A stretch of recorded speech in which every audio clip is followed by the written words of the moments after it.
Deep within a silent library, a young apprentice named Elara commits an act of ultimate defiance. She slips into the forbidden archive, a place from which no one returns unchanged.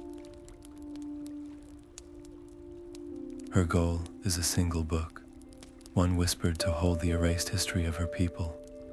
If she is caught, the punishment is immediate and permanent exile from the only home she has ever known. This one choice will unlock a world where books are not just containers of knowledge, but living sources of immense power. By the end of her journey, you will understand the true cost and responsibility that comes with wielding the magic of the written word.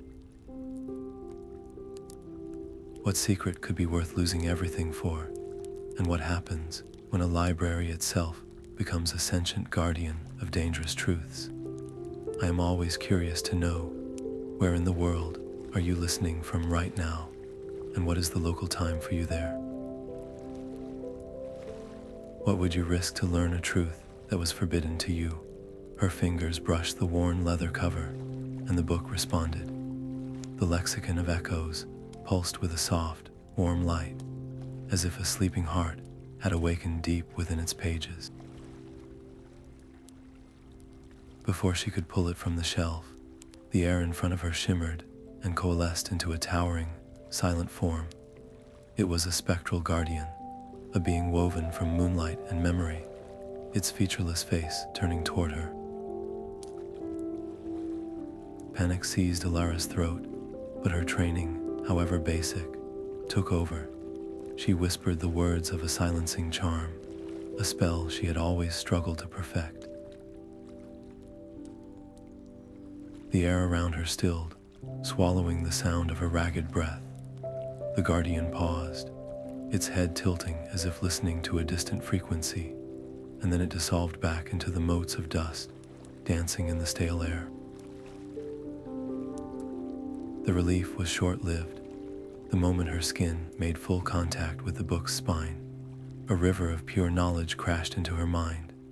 Visions of lost cities, forgotten tongues, and the faces of a people she was told were only myth flooded her consciousness.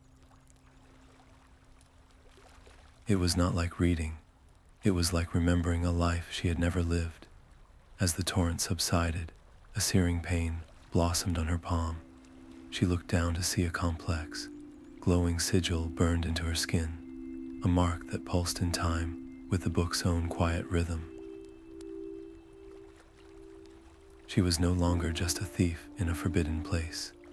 She was chosen, and somewhere in the higher levels of the library, an alarm, silent to all but the most attuned, had been tripped.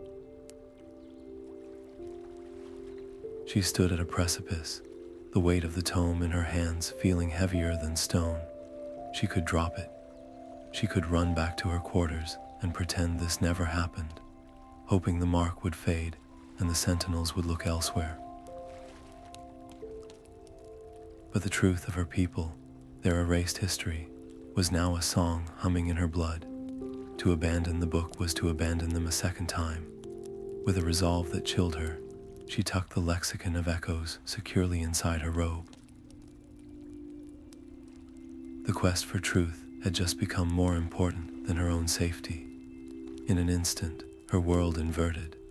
The library, her lifelong sanctuary and home, was now a hunting ground, and she was the prey.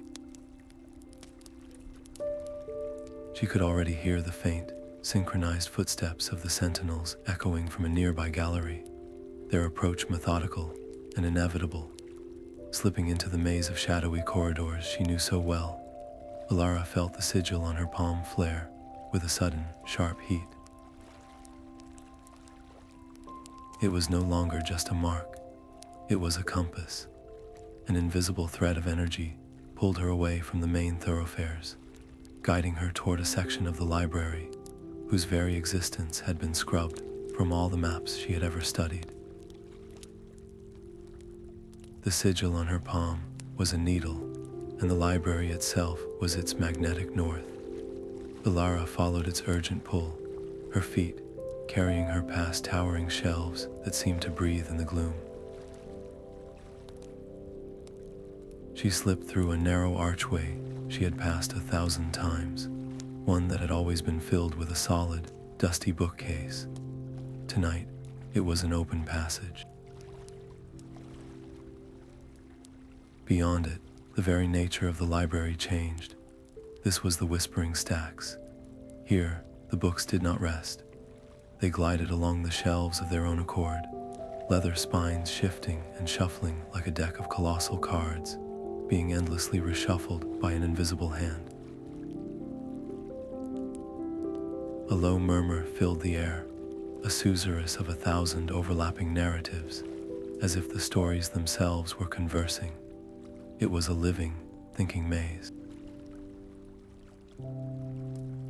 Elara moved deeper, her heart hammering against her ribs. The path behind her sealed shut as a heavy folio slid into place, blocking her retreat. She was trapped inside a labyrinth that was actively redesigning itself around her. The sudden, synchronized footfalls of the silent monks echoed from a parallel aisle, their progress unnervingly swift. They were not searching at random. They were being guided. Her presence was a dissonant chord in the library's grand symphony. As panic threatened to rise, she understood something profound. This library was not just a building that housed knowledge. It was a vast, sentient entity that consumed the stories within its walls, drawing sustenance from every tale of love, loss, and adventure. Her theft of the lexicon was not merely a crime. It was the removal of a vital organ, and the entity was feeling the loss. The books around her began to tremble. A slim volume of poetry shuddered violently and then let out a piercing shriek, a sound of pure psychic alarm that lanced through her skull. Others joined in, their cries creating a cascading wave of noise that pinpointed her location for her pursuers. Should she fight this ancient intelligence, this chaotic guardian that saw her as a disease, or was there a method to its madness she could learn to trust? Her gaze fell upon a massive, weathered atlas resting on a low pedestal. Its cover was a mosaic of continents that subtly shifted under her stare. As she approached, it flipped open of its own accord, its pages rustling until it revealed a detailed, three-dimensional map of the very wing she was in. A single, glowing line traced a path through the chaos. The atlas was offering her a way out. It was her first true choice since taking the book. Trust the system, or trust a single, seemingly sympathetic voice within it. She laid her marked hand upon the page. A wave of calm understanding flowed into her, a wordless promise of alliance. The sentient atlas was her first non-human ally, a guide in a world that had turned hostile. With this new partnership, the stakes exploded. The library was no longer a passive hunting ground. It was now a conscious adversary, and the silent monks, empowered by its focused will, began to chant in low, resonant tones. The air grew thick with the scent of ozone as their magical tracking spells wove through the stacks, seeking the unique signature of the lexicon and the mark it had burned into her flesh. The atlas shuddered under her hand, its glowing line redirecting to a blank wall at the chamber's far end. With a final, emphatic pulse of light, it indicated a hidden panel, a forgotten transit chamber that had not been used in centuries. Her escape route was clear, but it led to a place the map could not fully chart, a destination that held the answers to why the Lexicon of Echoes had chosen her in the first place. The hidden panel slid open with a groan of disuse, revealing a chamber that defied all logic. Here, Ink did not rest in pots. It flowed in shimmering black rivers along etched channels in the floor, pulsing with a soft, internal light. Books lay open on crystalline pedestals, their pages furiously writing themselves with ink, drawn directly from the central stream. This was the chamber of living ink, the library's beating heart. The sigil on Elara's palm burned with an almost unbearable intensity, pulling her toward a still, dark pool at the room's center. The lexicon of echoes grew warm in her hands, thrumming with a need to be reunited with its source. She knew what she had to do. Kneeling, she gently lowered the ancient book into the obsidian water. The reaction was instantaneous and violent. The moment the lexicon touched the pool, the tranquil rivers of ink erupted. Defensive scripts, written in a language of pure force, shot up from the channels, lashing out at the intruder. One caught her squarely on the arm, and a cold, searing paralysis instantly locked her muscles, turning her limb to dead weight. But as the physical pain bloomed, a greater shockwave hit her mind. The pool's surface became a window into a forgotten age. She saw librarians not as quiet custodians, but as battle mages.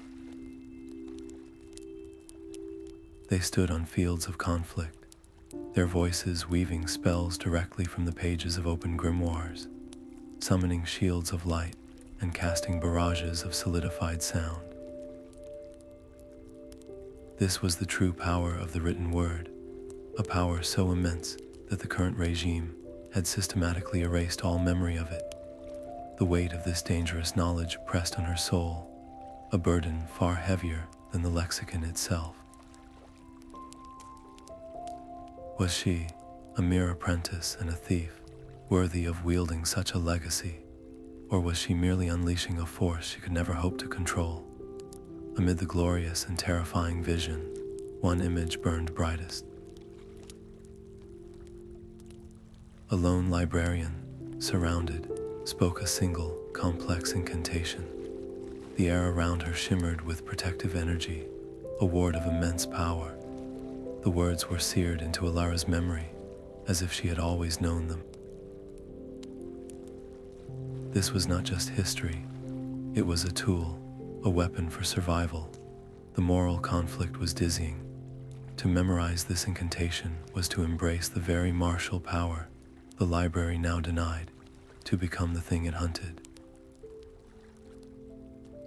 Yet, to turn away from it felt like a betrayal of the truth she had sacrificed everything to find. For the greater good of her people and their restored history, she had to take the risk. She committed the ancient words to heart, repeating them silently as the vision began to fade. Her decision shattered the chamber's fragile balance. The activation of the lexicon's full history created a magical backlash that cracked the crystalline pedestals and sent geysers of ink spraying into the air. The tranquil hum of the room became a deafening roar of collapsing magic. Most critically, the energy surge was a beacon. She felt a new, predatory awareness lock onto her location, a mind of cold order and absolute authority. The head archivist now knew exactly where she was, wrenching the lexicon from the pool, her arms still numb and useless. Alara scrambled for the exit as the chamber of living ink tore itself apart behind her. There was only one person left in the entire world who might understand what was happening to her, a reclusive former scholar said to haunt the library's deepest, most forgotten underbelly. He was her only hope to learn how to control the devastating power she had unlocked before it consumed her completely. The air grew thick with the dust of centuries, and the only light came from a single, guttering candle wedged into a cracked inkwell. In a nook so forgotten, it felt outside of time itself, Elara found the man she sought. Kalen was a ghost of a scholar, his robes patched and his eyes holding a sharp, weary intelligence. He did not look up as she entered, his hand resting on an open book whose pages were slowly rewriting themselves with fresh text. He was surviving on borrowed knowledge, a parasite feeding on the library's fringe energies. "Who are you?" he asked, his voice a dry rasp, "and why have you brought death to my doorstep?" She showed him the sigil burning on her palm. His demeanor shifted in an instant. He recoiled, then leaned in, his eyes wide with a mixture of terror and awe. He whispered a name she had never heard, the True Readers. He told her they were a lineage of librarians who could converse with books as equals, a bloodline the head archivist had purged to ensure total control. "You are a relic," he said, "a weapon everyone thought was safely buried." He would help her, but the price was high. She must swear to help him restore his good name and reclaim his place among the stacks. The choice was agonizing. This bitter, desperate man could be leading her into a trap for his own redemption. Yet his recognition of the mark felt like the first true confirmation of her path. The distant, rhythmic footfalls of the sentinels searching a nearby gallery forced her hand. She agreed to his pact, the words of their oath feeling heavy and final in the dusty air. With their alliance sealed, Kalen's expression turned grim. He explained the true stakes. The head archivist was not just a bureaucrat. He was a curator of reality, and the systematic destruction of the True Readers was his central project. "You and I are now living contradictions in his perfect record," he said, "and he will erase us to complete his work." Their first lesson began immediately. Kalen placed a small book of fables in her hands. "Do not read it," he commanded. "Command it. Ask it for what you need." She focused her will, the sigil on her palm tingling, and silently asked for a story of escape. The pages fluttered, and the words rearranged themselves, forming a new tale about a mouse finding a hidden crack in a great wall. It was a small, profound miracle. As the lesson took root, a low, guttural rumbling echoed from the library's deepest foundations, a sound far more menacing than the sentinel's steps. The very stones seemed to groan in protest. Kalen's face paled. "The archives are stirring," he whispered. "Your awakening has disturbed more than just the sentinels." Kalen's next lesson was not about reading, but rewriting. He placed a simple history of the library itself into her hands. "Do not ask it for a story this time," he instructed, his voice low and urgent. "Command it to change one small, insignificant fact. See that passage about the ceremonial vase in the grand hall, the one that toppled during a tremor. Make it so the vase never fell." The effort was immense. Elara focused her entire will, the sigil on her palm blazing as if branding her bone. She pushed against the weight of established history, a force that felt like trying to bend solid iron with her bare hands. The book trembled violently in her grasp, its pages rustling as the ink on one specific line shimmered, erased, and then rewrote itself. The sentence now declared the vase had remained perfectly balanced. In the dusty gloom of their hideout, a phantom image of a porcelain vase flickered into existence on a nearby crate. It was whole, then instantly a web of cracks spread across its surface. Then it was whole again, caught in a dizzying loop of breaking and unbreaking, as reality itself struggled to reconcile the new truth with the old. The proof was terrifying. She had not just read a story, she had changed it, and the world had flinched. The moment she released her mental grip, a searing pain exploded behind her eyes, a migraine so profound it stole her vision in a wash of white static. She crumpled, clutching her head as the book fell to the floor, its pages silently reverting to their original text. The phantom vase vanished. This was the cost. Every alteration demanded a piece of her own vitality. How could she ever hope to reshape the grand narrative of her people if rewriting a single vase's history left her broken and blind? The power felt less like a tool and more like a wildfire in a paper room, impossible to control. But the memory of the erased faces from the lexicon's vision flashed behind her closed eyelids. Their history was a void, and she was the only one who could fill it. Gritting her teeth against the throbbing in her skull, she pushed herself upright, her face pale but determined. She would continue. She had to. Her small act of creation had sent a ripple through the library's delicate magical fabric. High above, in the Archivist's observatory, a dormant scrying orb flickered to life. It had detected the anomalous fluctuation, a blip of impossible truth. Its polished surface clouded and then cleared, showing a hazy, narrowing view of the derelict storage wing. The hunt was now closing in on their sector. Kalen's head snapped up as if Head heard a silent alarm. He snatched the history book from the floor, his movements suddenly frantic. "The lesson is over," he hissed. "That little stunt was a beacon. We need to move, and we need the Bestiary of Shifting Skins. Its illustrations are not just pictures. They are living, breathing creatures trapped on the page. If any text can teach you how to communicate with the living essence inside the lexicon of echoes, it is that book." The Bestiary of Shifting Skins was held in a wing where the air tasted of wet parchment and wild ozone.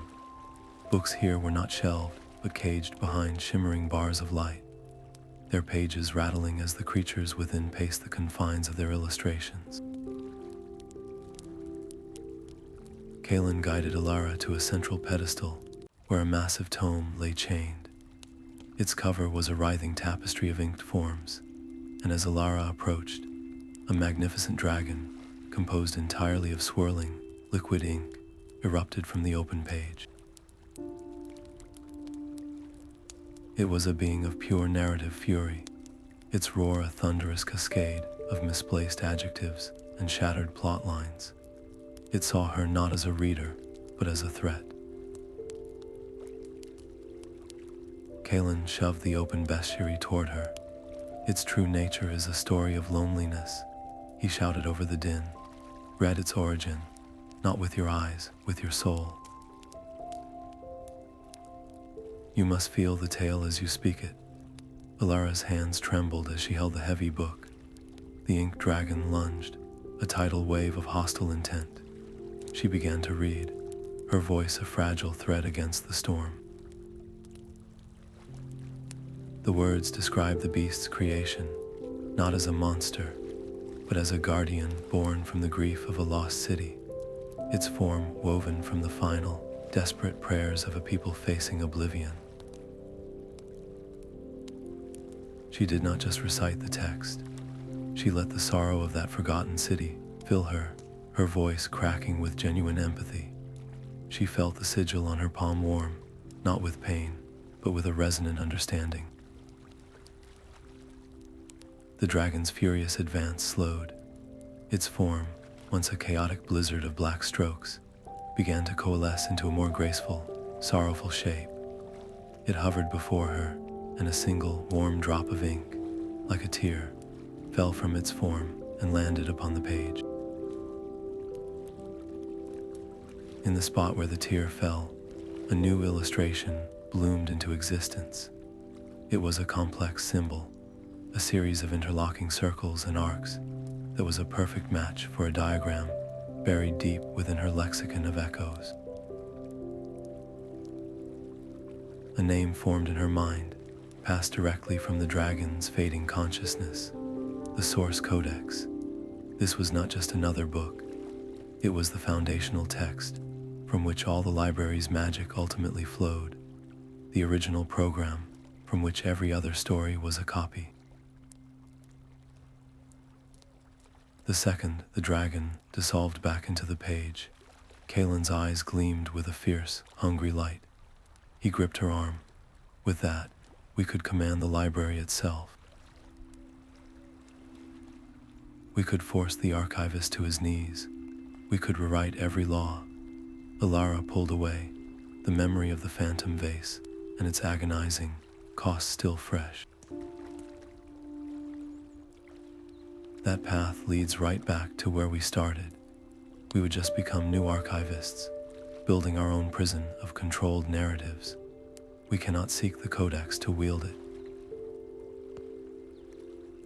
We must find it to protect it, to ensure its power is never locked away or misused again. Their philosophical standoff was shattered by a sudden, profound silence that fell over the wing. The usual background murmur of shuffling pages and whispering stories ceased entirely. High above, in his observatory, the Archivist watched them through the scrying orb. He had seen the ink dragon bow to her will. He understood the significance of the revealed symbol. A mere apprentice and a disgraced scholar were one step from touching the core of his authority. He would not send more silent monks. He unlocked a crystal case and spoke a single word of command into a void black tome. From its pages, a new horror unspooled into existence. A bookworm. This creature was not ink and story, but a predator made from the physical remnants of books. It had consumed shredded vellum for flesh, broken spines for bones, and the silenced voices of 1,000 stories, fueling its endless hunger. It could taste the magical residue on the air, the unique scent of every text they had ever touched. Alara felt the new hunter's birth like a cold vacuum in her soul. There was no time to argue. The Scriptorium, she said, her voice tight with fear and resolve. The lexicon shows it was the last place the Source Codex was copied. If it exists anywhere, it will be there. They fled the Bestiaris, the crushing silence of the bookworm's approach already pressing in behind them. Every book they passed, every page they had touched, now served as a breadcrumb for the hunter, leading it inexorably toward them. The Scriptorium was a cavernous hall, frozen in silent industry. Dozens of enchanted quills scratched endlessly at parchment, their scribes long since turned to dust, their only purpose to replicate texts forever. Elara and Kaelin moved through the eerie, rhythmic sound, their eyes scanning for any sign of the Source Codex. They found nothing but copies of copies, a hall of mirrors reflecting the same information into infinity.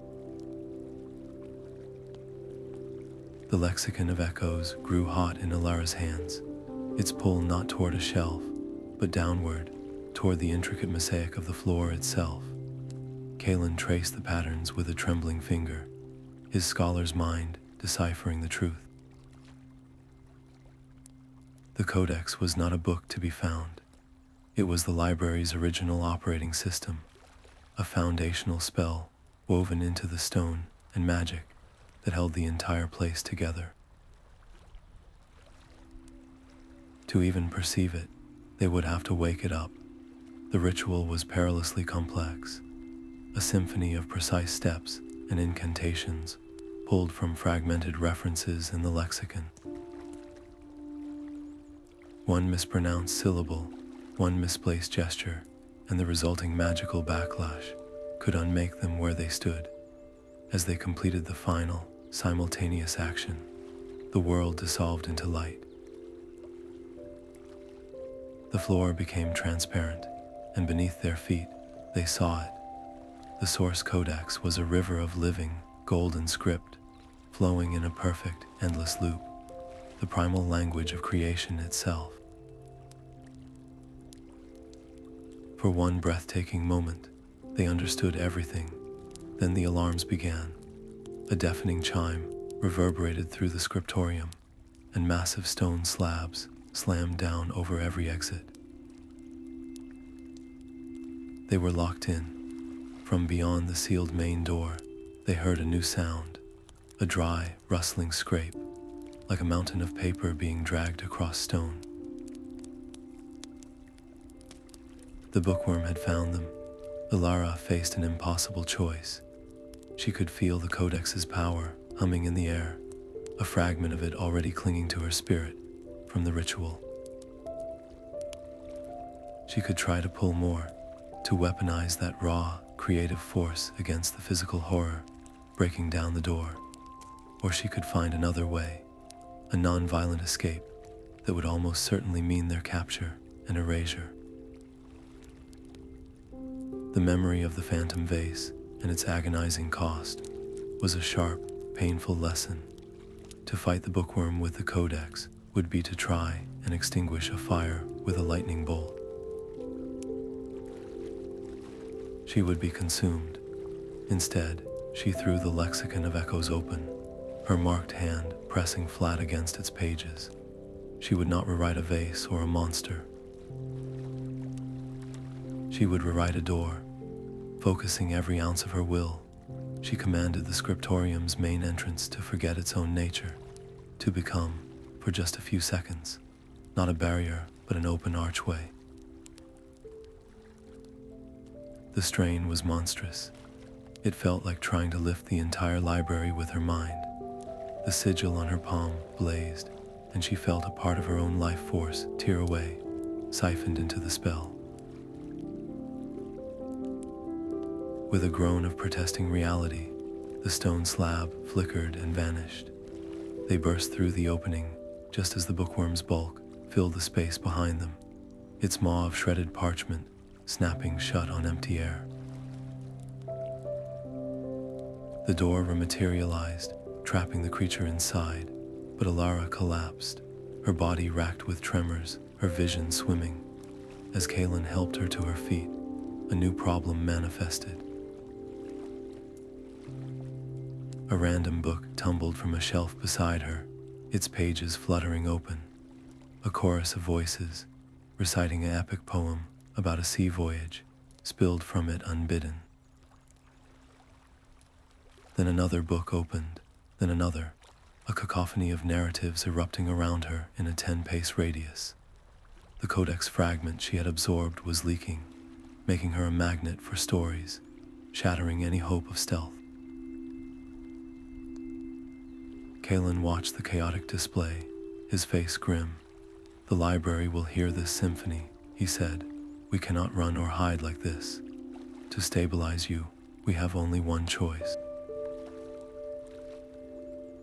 We must get to the Ethelerium. It is the one place where the world of stories and the world of silence meet." The Ethelerium was not a room, but a state of being. A single, seamless sphere of polished white stone. It held only a silent pool of clear water at its center. The moment Elara stepped across the threshold, the entrance sealed behind her, and Kaelin was left outside. The chaotic chorus of books that had followed her fell instantly silent. Here, the stories could not enter. 3 figures shimmered into existence before her, each one a mirror of her own deepest dread. The first was herself as a failure, her hands empty, the lexicon gone, the history of her people lost forever because of her incompetence. The second was herself as irrelevant, an old woman mumbling forgotten truths in a corner, her life's work ignored by a world that had moved on. The third was the most chilling. It was herself as the Archivist, her eyes cold and commanding, using the lexicon's power not to liberate, but to impose a new, different order, just as absolute and controlling. They advanced, their silent accusations a poison in the air. To fight them with force would be to admit their truth. Instead, she clutched the lexicon and did the only thing she could. She spoke. She recited the true names of her people, the ones the book had shown her. She spoke of their art, their laws, their simple, everyday joys. With each verifiable truth, drawn from the lexicon's living memory, a phantom self-flickered and dissolved. The failure vanished when she named a queen. The irrelevant scholar faded when she described a lost song.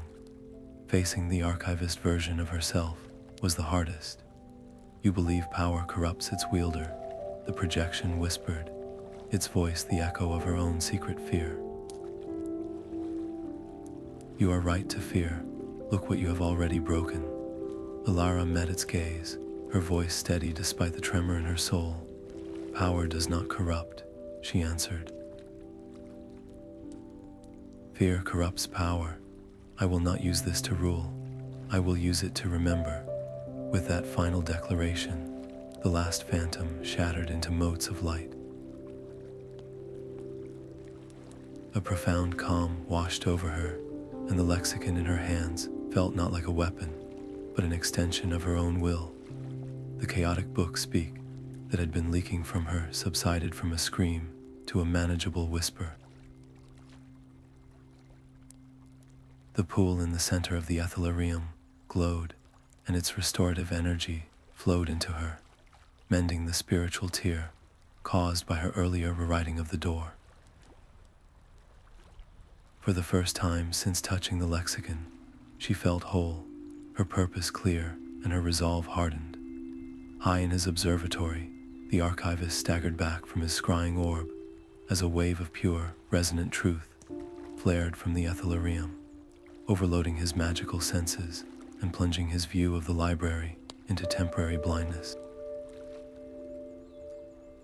He cursed, cut off from his prey at the most critical moment. Inside the sanctuary, the white walls of the sphere shimmered, and lines of text began to flow across them like water. These were the Ethelerium's own records, its immutable memory. As Alara read, she uncovered the foundational lie. The archivist's claim to absolute authority was based on the Founder's Chronicle, a text that supposedly granted him the right to curate reality for the greater good. But the Ethelerium's version told a different story. The Chronicle had been altered. A single, crucial clause about the protection of all knowledge, especially the dangerous and forgotten, had been erased. The archivist was not a guardian. He was a censor who had rewritten his own mandate. His entire rule was built on a single edited sentence. Their path was now terrifyingly clear. To break his control, they would need to find the original, unaltered Founder's Chronicle and reveal his forgery to the library itself. The archivist's personal study was a fortress of silence.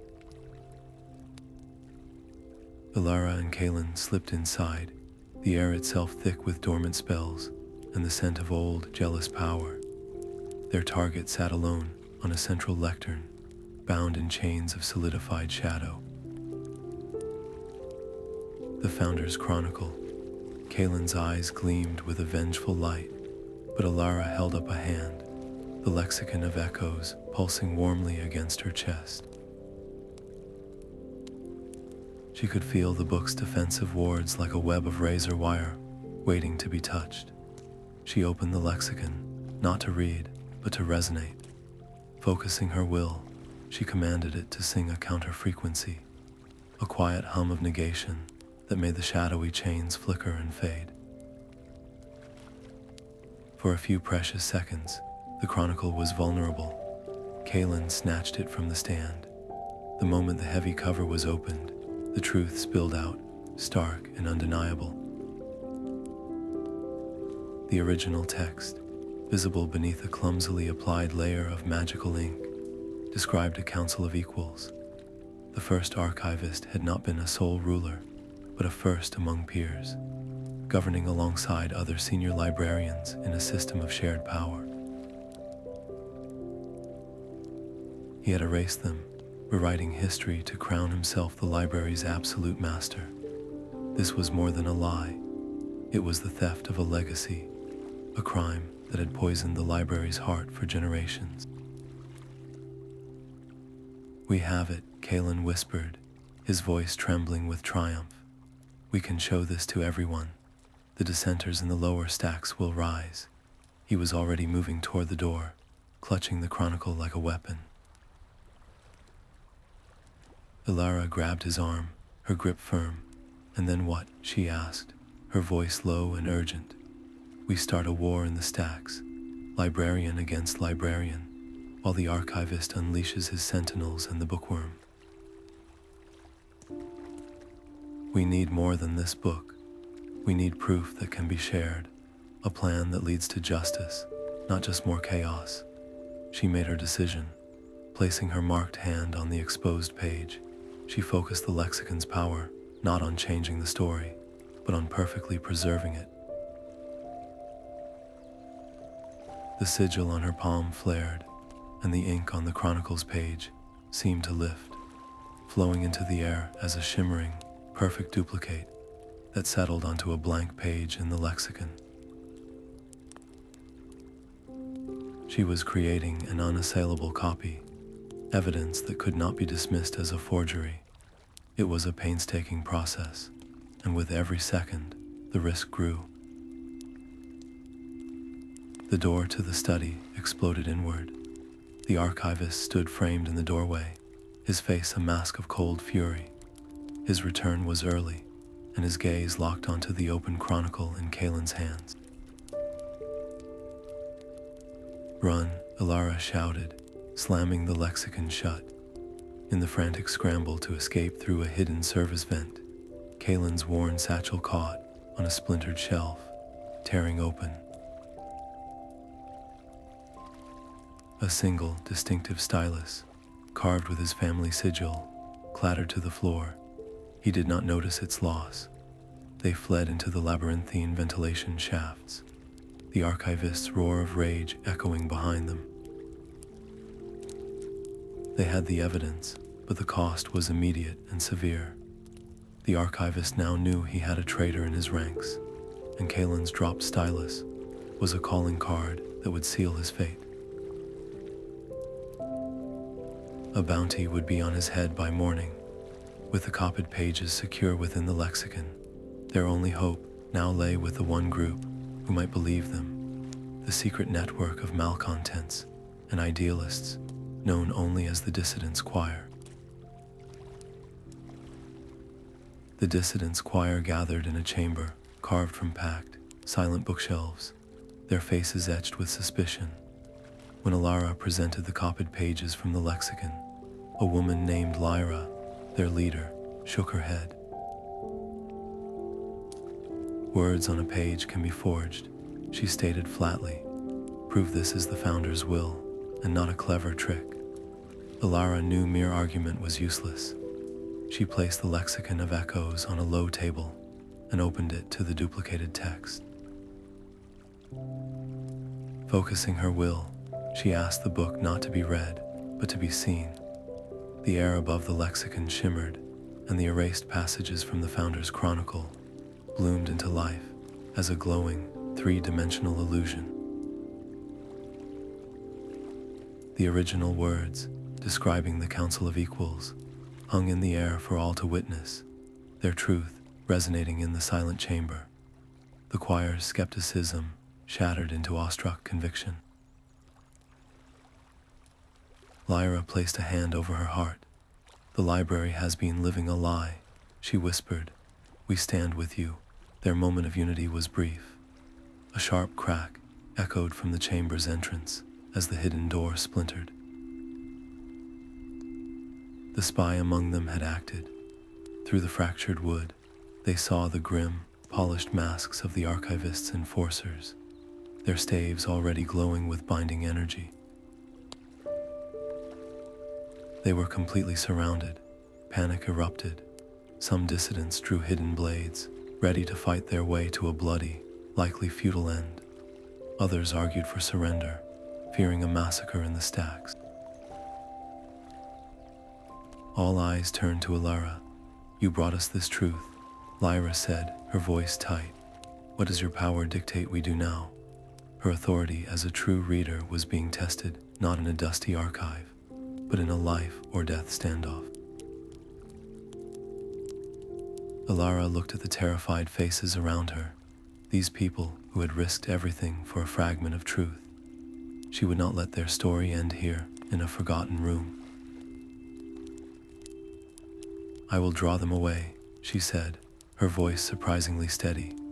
"When I create an opening, you run. Do not look back."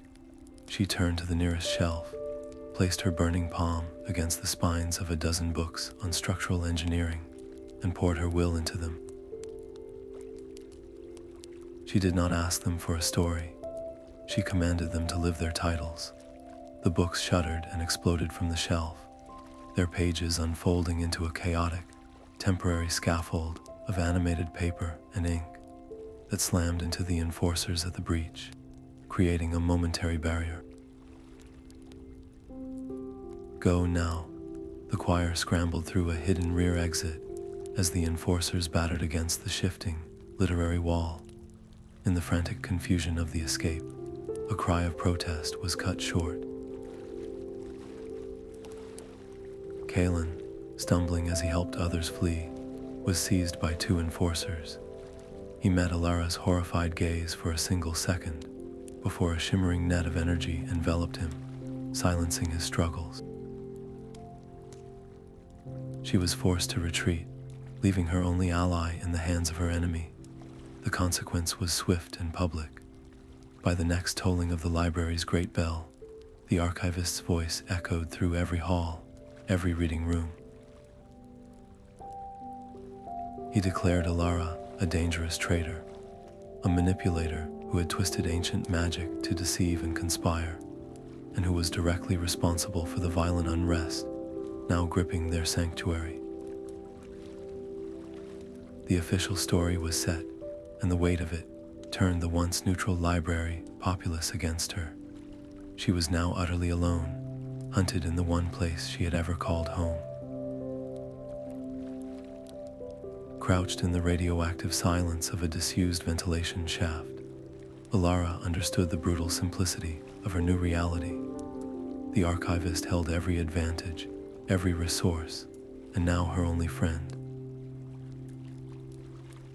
Pleading and hiding would achieve nothing. He had taken the conflict from the shadows of forgotten texts and placed it in the stark light of his own authority. To free Kalen and shatter the lie he had built, she would have to walk directly into the lion's den.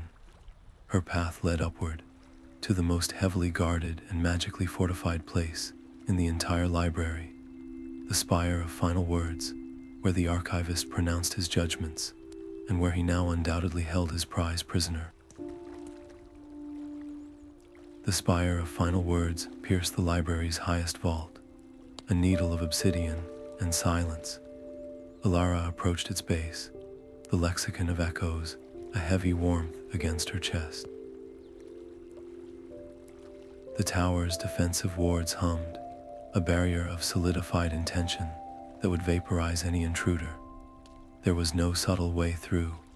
She pressed her marked palm to the lexicon and gave it a single, agonizing command. Unwrite the wall. The sigil on her hand blazed white hot, and she felt a piece of her own history tear away, siphoned into the spell. The shimmering barrier flickered, its complex weave of protective scripts dissolving into meaningless glyphs that faded to nothing. A doorway of empty air stood before her. Each step through the spire's defenses was bought with a fresh wave of nausea and a phantom pain lancing up her arm, the cost of forcing reality to forget its own rules. She stepped into the heart of the spire, and her connection to the lexicon snapped. The constant, comforting hum in her mind vanished, replaced by a deafening mental silence. The air was thick and dead, a null magic field engineered by the Archivist specifically for her. It was a trap. The lexicon in her hands felt like a mere block of wood, its soul muted. From the shadows, the spire's automated defenses whirred to life. Panels slid open in the walls, revealing clockwork crossbows that tracked her movement with unnerving precision. She was a librarian stripped of her stories, trapped in a cage designed by her enemy. Her old teacher's voices, once a source of bored frustration, echoed in her memory. A librarian's first tool is not a spell, but observation. She dropped to the floor as a volley of bolts hissed overhead, their trajectories predictable. She rolled behind a stone plinth, her eyes scanning the room.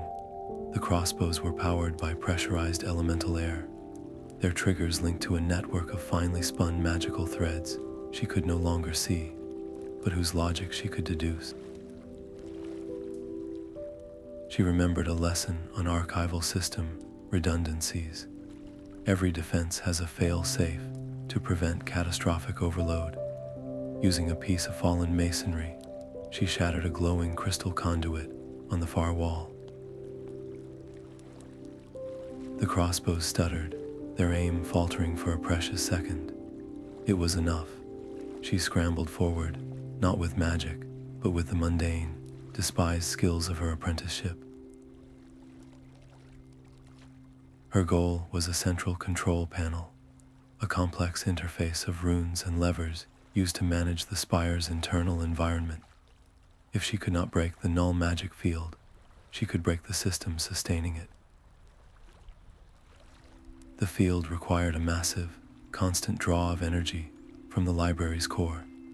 She began pulling levers at random, inputting nonsensical commands, and rerouting data of flows she only half understood. She was introducing a computer virus, using chaos as her weapon. Alarms blared as the spire's archival systems rebelled against the contradictory instructions. The null magic field flickered, its stable frequency shattered by the day, a surge. For 3 heartbeats, the lexicon roared back to life in her hands, its power flooding her veins. The victory was instantaneous and catastrophic. The energy backlash from the overloaded systems shot downward through the spire's structure.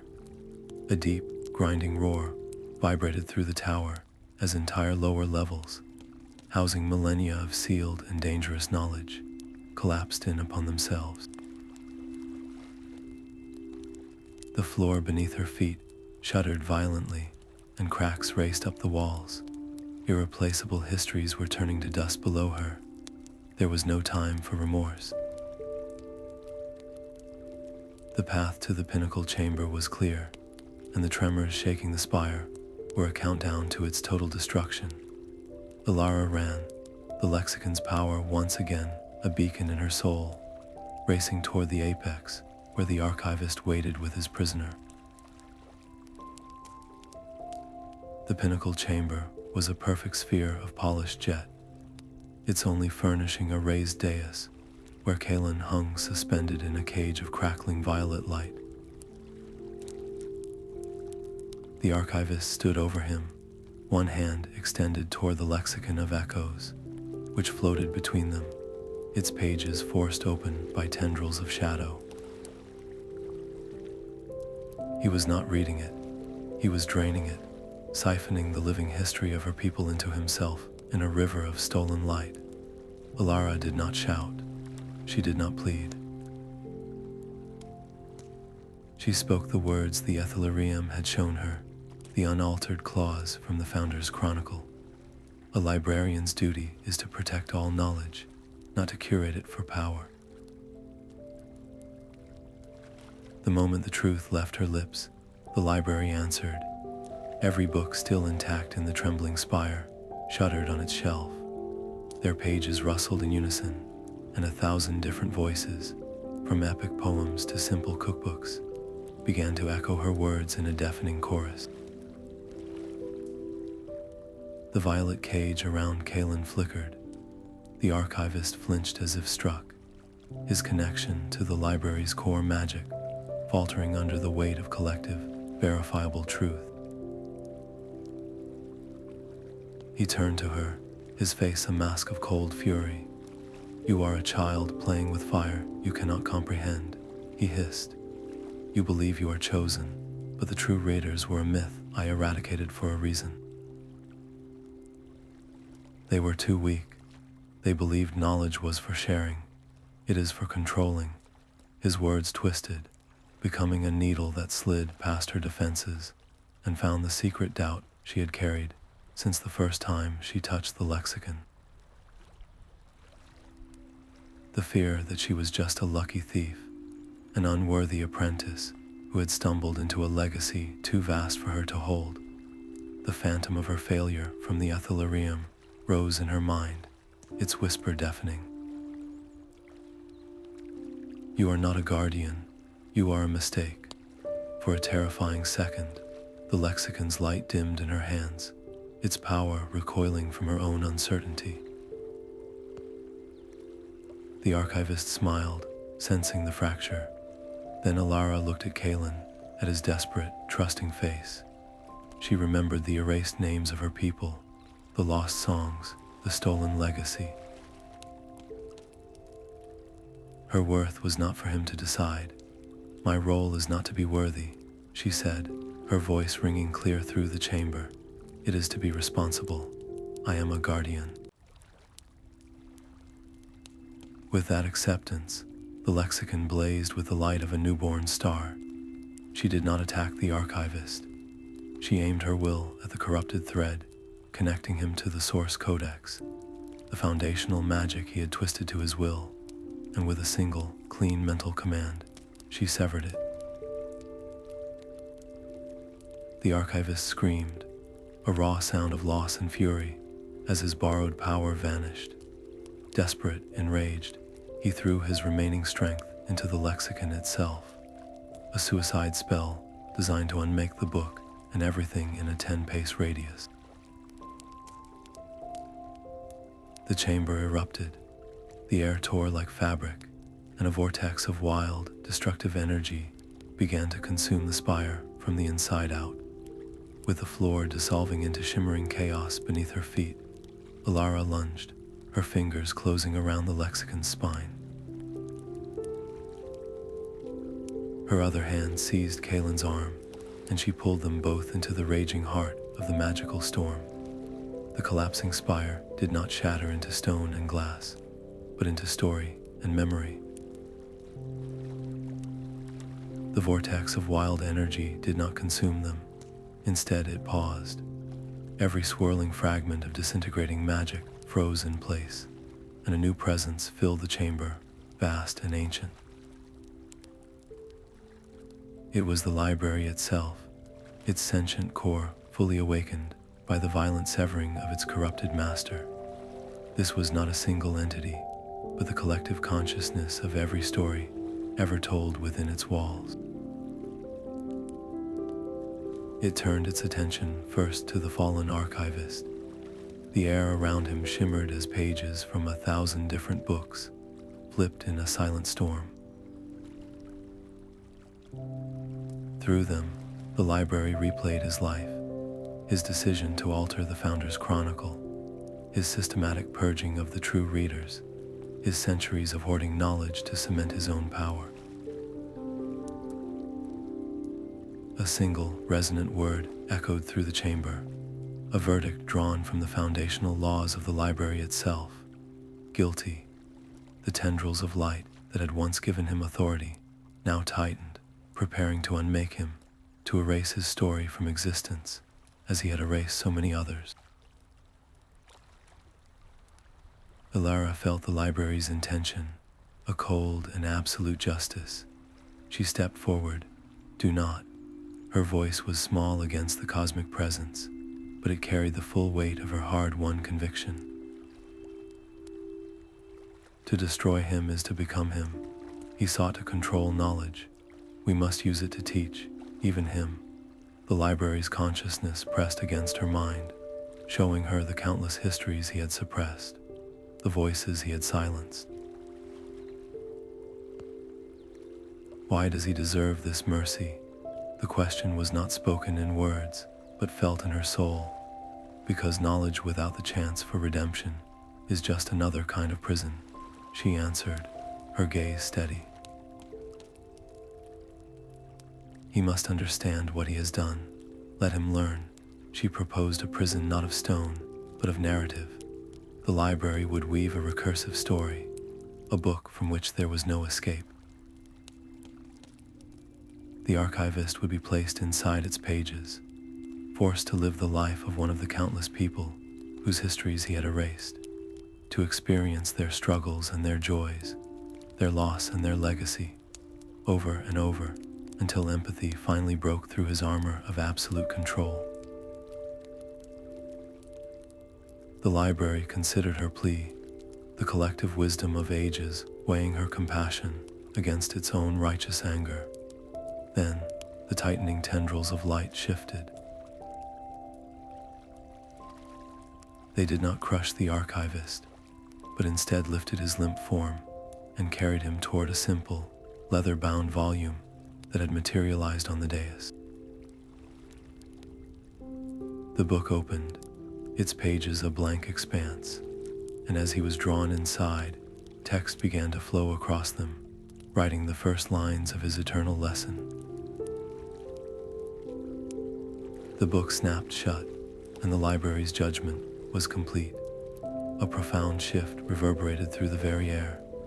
The oppressive silence that had characterized the library for generations lifted, replaced by a gentle, harmonious murmur, the sound of countless stories freely sharing their truths. A new era of shared governance, guided by the library's own sentience and its true reader, had begun, but the spire of final words was still coming apart.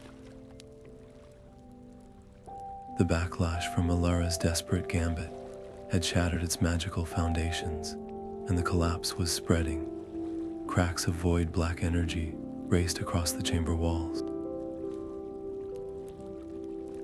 Elara felt the library's distress, a physical pain in her own body.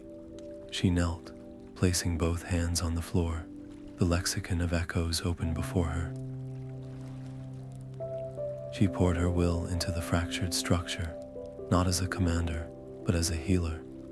She wove the scattered narratives back together, mending breaks in the historical record, reinforcing the magical architecture with strands of recovered truth. It was a monumental effort, draining the last of her strength, but she could feel the library's own immense power flowing through her, aiding in its own restoration. When the last crack sealed itself with a soft, golden light, the immediate danger was over. Silence returned to the pinnacle, but it was a different silence, one of exhaustion and peace. Elara stood, her body trembling with fatigue, and looked out over the library she had saved and forever changed. The spire was stable, but the lower levels were a ruin of dust and lost knowledge. The real work, the slow and careful healing of a wounded world, was only just beginning. The dust of rebellion settled into the fine, demanding grit of reconstruction. Elara, now the appointed steward, stood not in a ruined spire, but in a vast hall filled with hesitant faces. Her first act was not a decree, but an invitation. She, Kaelin, and the Dissident's choir began the painstaking work of dismantling the Archivist's restrictive systems, one locked archive at a time. The air itself seemed to lighten as books once deemed forbidden were carefully examined and gradually reintegrated into the open stacks, their unique voices adding new harmonies to the library's grand chorus. For the first time in centuries, the library's gates were deliberately opened, its wisdom actively shared with scholars and seekers from the outside world. It was becoming a true beacon, and the weight of that responsibility was a constant presence. This new openness was not met with universal joy. A faction of traditionalist librarians watched the changes with deepening unease. To them, this new flow of information felt less like progress and more like a dangerous leak, a sure path to chaos and the dilution of their sacred purpose. They whispered in the corridors, their fear a tangible counterpoint to the general air of hope. Alara heard their concerns not as opposition, but as a necessary part of the process. Instead of forcing her will, she made a crucial decision. She proposed a trial period for all major new policies, a system of review where every librarian, from the newest apprentice to the most seasoned cataloger, could voice their feedback. This commitment to collective decision-making was a slow, often frustrating process, but it demonstrated that her goal was unity, not simply a new form of control. The library's flourishing did not go unnoticed. As tales of its liberated knowledge spread, emissaries from distant magical academies and secretive arcane orders began to arrive. Some came with genuine curiosity, seeking partnership, but others watched with a calculating gleam in their eyes, seeing the library not as a sanctuary of wisdom, but as an unguarded treasury of power waiting to be exploited. These potential threats were a storm cloud on a distant horizon, a future challenge that would test the library's new, more vulnerable state. Standing before a polished obsidian mirror, Elara felt the lexicon's power not as a searing brand, but as a steady, warm hum integrated into her very being. The frantic energy that once threatened to consume her had settled into a calm, deep well of certainty. She smoothed the folds of her simple steward's robe, no longer the garment of a fugitive, but a symbol of a hard-won peace. The weight of the moment was immense, for she was about to step onto the central dais to deliver her first official address to the entire gathered community of librarians, a speech that would define their shared future. A soft, golden light bloomed above the central dais, coalescing into the flowing script of the new charter. Elara did not read the words aloud. She let the lexicon of echoes project them for all to see, each clause and principle hanging in the air, immutable and transparent. The gathered librarian assembly watched, their faces a mosaic of hope and apprehension. When the final vote was cast, a collective sigh seemed to move through the great hall. The era of one voice was over. The charter was more than a set of rules. It formally established the system of shared governance, but its most critical section created the protocols for handling dangerous texts. No longer would knowledge be locked away on the whim of one person. A book could only be sealed by a majority council vote, and even then, its restriction would be reviewed every decade. The system was built on checks and balances, a deliberate, sometimes frustrating process designed to prevent any single individual from ever holding that much power again. The first true test came immediately. A senior librarian, a man who had lost his mentor to a cursed grimoire, stood and argued passionately that a collection of apocalyptic prophecies should remain sealed forever. Another, a young woman whose family had been saved by a similarly dangerous healing text, countered that no one had the right to make that choice for everyone. The debate grew heated, a stark reminder that freedom of information was not a simple concept. All eyes turned to Elara. As steward, she could have cast a deciding vote, imposing her will. But she remembered the phantom vase and its agonizing cost. True leadership was not about command. It was about finding a path everyone could walk. She proposed a compromise, a system of graded access. The most volatile texts would not be openly shelved, but they would not be erased. A librarian seeking to study them would first need to complete a rigorous course of study and be sponsored by a mentor, creating a chain of responsibility and shared risk. The right to know was preserved, but tempered by the duty to protect. After a long, thoughtful silence, the assembly agreed. The consensus was a fragile but powerful victory. It solidified Elara's authority, not as a ruler, but as a guide who respected the collective wisdom of her people. Yet, as the council adjourned and the hall began to empty, she felt the weight of a new kind of target on her back.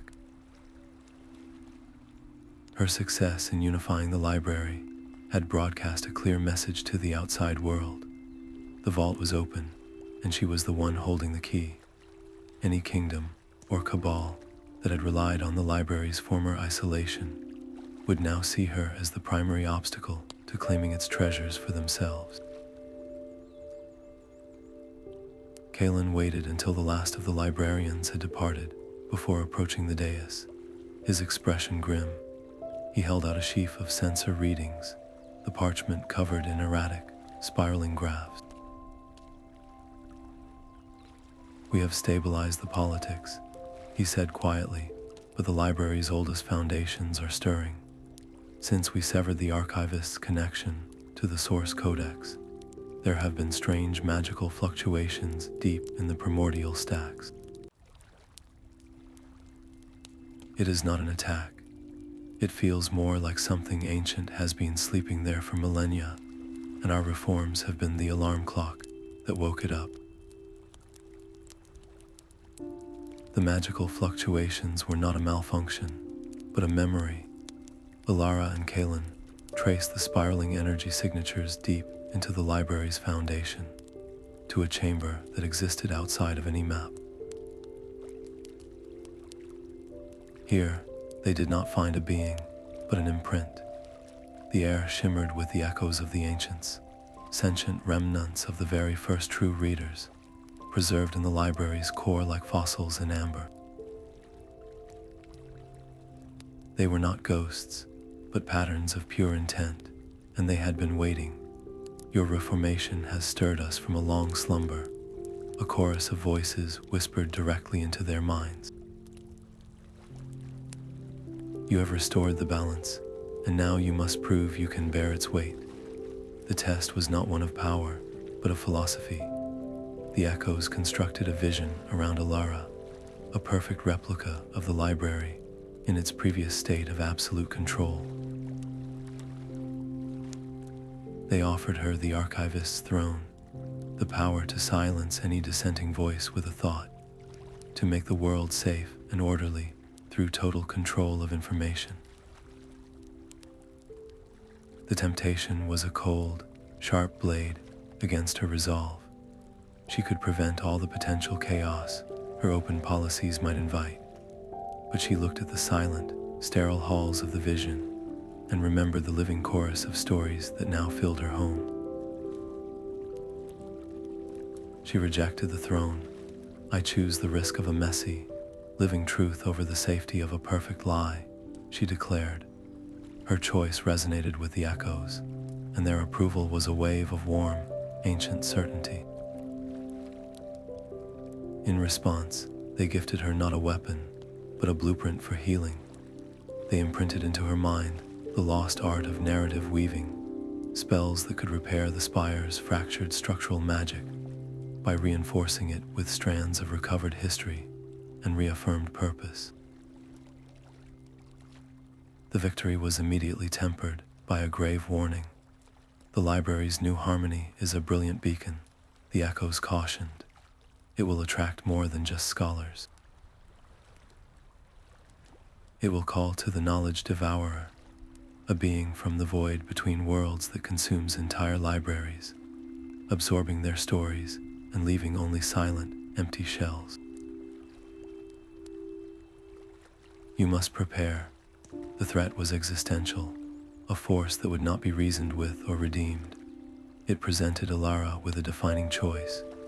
She could reverse her reforms, seal the gates, and shroud the library in secrecy once more, hoping to hide from this cosmic predator. Or she could trust the very system she had built. She chose the latter. We will not hide from the consequences of freedom, she told Kalen. We will research this devourer, understand its nature, and we will fortify our defenses without sacrificing our openness. Her decision carried immense risk. By integrating with the library's consciousness, the echoes amplified its sentience, making it a more vibrant, intelligent guardian. But this also created a new vulnerability. An attack on the library was no longer an attack on a building, but a direct assault on a collective mind. Any threat that targeted its knowledge now threatened a living entity. With the echoes as guides, Alara began the quiet, urgent work of selecting and training a new cadre of librarians in the advanced arts of narrative weaving and defensive storytelling. They were the first of a new generation of guardians, and their lessons were not just about power, but about the profound responsibility of protecting a world of living stories from a hunger that wanted to consume it all. The training chamber hummed with a nervous energy Elara remembered all too well. Her first students were a living testament to the library's fractured past. A former traditionalist librarian named Oren, standing stiffly beside a fiery junior archivist who had grown up in the Dissident's choir. She placed a single, scorched folio on the central table, its pages fused together by some long-ago magical disaster. Your first task is not to read it, but to listen to its silence, she instructed. You must hear what the story has lost before you can help it remember itself. Oren scoffed, his arms crossed. In my day, such damaged texts were simply sealed away for safety. Elara met his gaze evenly, and in doing so, we sealed away the reason the disaster happened, ensuring we would never learn from it. The true power of a true reader is not in commanding stories, but in understanding the consequences of every word we alter. She guided them to place their hands not on the book, but on the air above it, feeling for the ragged edges in its narrative field.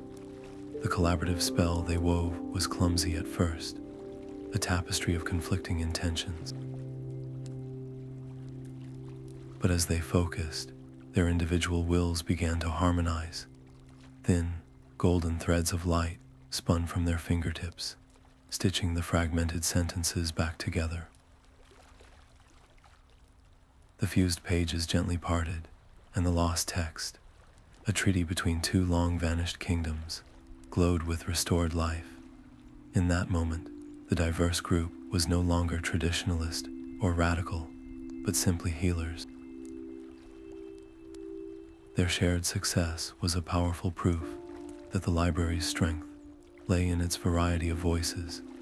Yet the very next day, that hard-won unity was tested. The junior archivist, Lyra, discovered a passage in a historical ledger that falsely implicated her grandfather in a theft, a lie that had shamed her family for generations. Overwhelmed by a lifetime of resentment, she isolated herself in a corner, her hands trembling over the page as she gathered the power to erase the slander. Elara felt the dangerous shift in the air, a gathering storm of personal vengeance. She was at Lyra's side in an instant, her own marked hand covering the apprentice's. The cost of changing this would be a piece of your own history, Elara said, her voice low and urgent. You would forget a real, precious memory to pay for this alteration.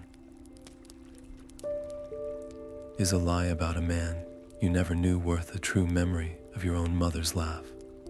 Lyra's defiant posture crumbled into tears as she realized the true price of her power. This near disaster forced Elara's hand. She gathered all her advanced students and instituted the vow of the steward. Each practitioner swore a binding oath upon the lexicon itself, their words etched into the air with threads of golden light. They pledged to use their abilities only for the preservation of truth and the enlightenment of all, never for personal gain or the control of others. The vow was not a chain, but a compass for their souls. As the new vow takers worked, their collective energy accelerated the library's recovery. Fractured spires knitted themselves back together, and lost wings bloomed with fresh, vibrant magic. But this brilliant surge of restorative power was a beacon in the magical ether. Far above, nestled within the crystalline matrix of the library's highest observational spire, a security rune flared a silent, urgent red. Kalen met Alara at the sensor, his face grim. He magnified the image, revealing a sleek, foreign skiff, camouflaged against the twilight sky, its hull marked with the angular sigil of the Ethelgard Conclave, a notorious society of knowledge hoarders. They are not attacking, he murmured. They are mapping our defenses, counting our lights. They see our recovery not as a rebirth, but as a vulnerability. Elara watched the scout vessel pivot and speed away into the gathering dark. The library's gates were open. Its heart was healing, but its newfound light had just drawn the attention of a predator. She felt a cold dread settle in her stomach. She was a scholar and a steward, trained in the magic of stories, not in the art of political negotiation or war. The survival of her home now depended on a skill she had never been taught: diplomacy. The envoys from the arcane university stood in the grand hall, their expressions a blend of academic curiosity and deep suspicion. Their leader, a stern woman named Proctor Valerius, dismissed Elara's descriptions of open access and shared governance as naive idealism. You have unraveled centuries of established protocol, she stated, her voice echoing in the hushed space. How can we trust that this new chaos will not spill into our own carefully ordered halls? Elara knew words alone would fail. She placed the lexicon of echoes on the central plinth and invited the proctor to lay a hand upon its cover. Let me show you the alternative, Elara said softly. She channeled her will, and the lexicon projected a shared vision directly into the minds of all present. It was not a lecture, but an experience. The envoys felt the vibrant hum of 1,000 scholars from both their university and the library working side by side, their combined discoveries creating new spells and solving ancient mysteries that neither institution could have cracked alone. They saw a future where knowledge was a bridge, not a moat. The vision faded, leaving a stunned silence. Proctor Valerius, her stern demeanor visibly shaken, was the first to speak. We have been guarding our knowledge like misers, she admitted, a note of awe in her voice. You offer the chance to be gardeners instead. She agreed to a formal pact of knowledge sharing and joint research. The victory, however, came with a chilling price. The proctor's final piece of news was a quiet, grave warning.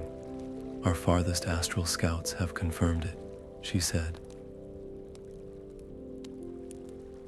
The entity you call The knowledge devourer has altered its course. It is now moving toward this sector. Backlash within the library was immediate and fierce. A faction of senior librarians, led by the traditionalist Orin, confronted Elara in her study. "You have made us dependent on outsiders," he argued, his voice tight with fear. "We are exposing our weaknesses to them. What if their alliance is a ruse, a prelude to an invasion?" Elara faced them, the weight of the lexicon, a comforting presence against her chest. "Hiding from the devourer only makes us a solitary feast," she countered. "An alliance makes us a fortified citadel. Our only true vulnerability is isolation." She made her decision, formally approving the pact and committing the library's resources to a joint research initiative focused entirely on the devourer. This meant sharing their most sensitive bestiaries and threat analyses, an act of profound trust that left many feeling dangerously exposed. The pact instantly multiplied their resources, bringing in the university's specialized diviners and battle mages, but it also fused their fates. An attack on one was now an attack on both, and the library's location made it the most likely first target. With the diplomatic agreement sealed, Alara retreated from the council chambers and descended into the library's deepest, most silent archives. She needed answers that politics could not provide. She stood before shelves laden with bestiaries that cataloged nightmares, their pages cold to the touch. Somewhere in these obscure and terrifying texts was the key to understanding what they now faced, a single sentence that might reveal how to fight a being that consumed entire worlds of story. The unwritten sections were a place of shimmering potential, where books existed as half-formed concepts and glittering echoes of stories that had never been fully told.